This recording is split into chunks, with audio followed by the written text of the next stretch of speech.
So, wonderful, majestic bay. Do you have a to-do list? Do you know what a to-do list is? Or do you just want to smell the iPhone? Hey, cool cats. Welcome to Mental Health Music Lessons with Imanni. Today, we're going to be talking about to-do lists. So you successfully did the things you usually do during the week. You practiced your instrument, you did your scales, you learned some new things about music, you feel good about yourself. But then there's this to-do list. There's this list of things that don't exactly go with your day-to-day routine that still need to get done. And you need to figure out how to be motivated to get it done because some of these things have been sitting here for a while. Let me give you some tips.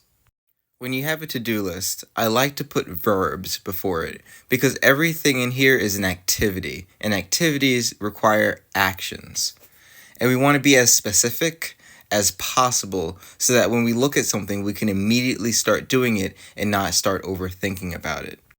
So for example, you may need to practice your piano repertoire. You may need to review your music theory notes, and you might want to learn how to play guitar. What I also like to do is to carve out a little bit of time, either every day or once a week, where you look at your reminders, where it's literally part of your day-to-day routine to check out your reminders and complete a certain number of them. So let's say a couple days pass, or maybe it's a whole entire week passes, and you look at your reminders again, and there's a lot more reminders in there, and there's some that remain from the week before. Let's say it looks something like this now.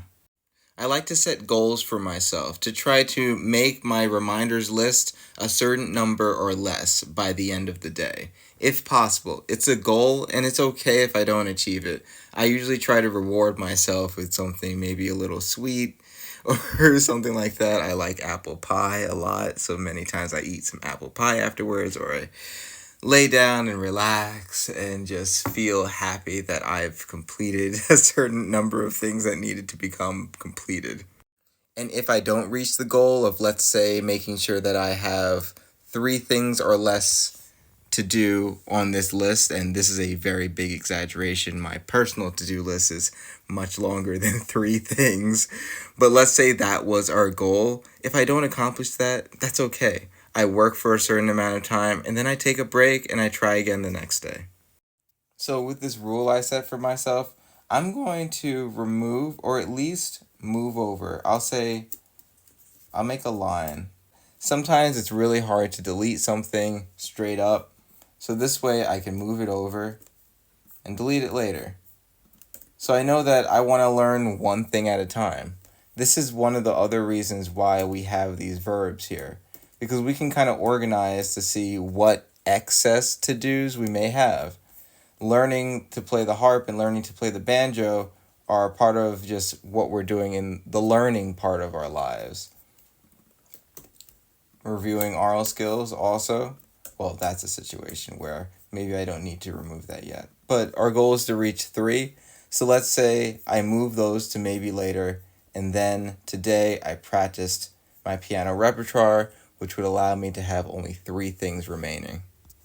Okay, cool cat. I hope that you were able to find this information helpful for you when you're trying to motivate yourself to practice, when you're trying to motivate yourself to look at piano music, or if you're trying to motivate yourself to get something in your personal life done as well. I hope you learned something about music as well as about mental health through this video. My name is Imanni. I write music for mental health awareness, and I hope that you have a mentally healthy rest of your day. DM me if you need any help with anything or you just want to vent about stuff. I'm here. Let's do it, y'all. I'll see you next video.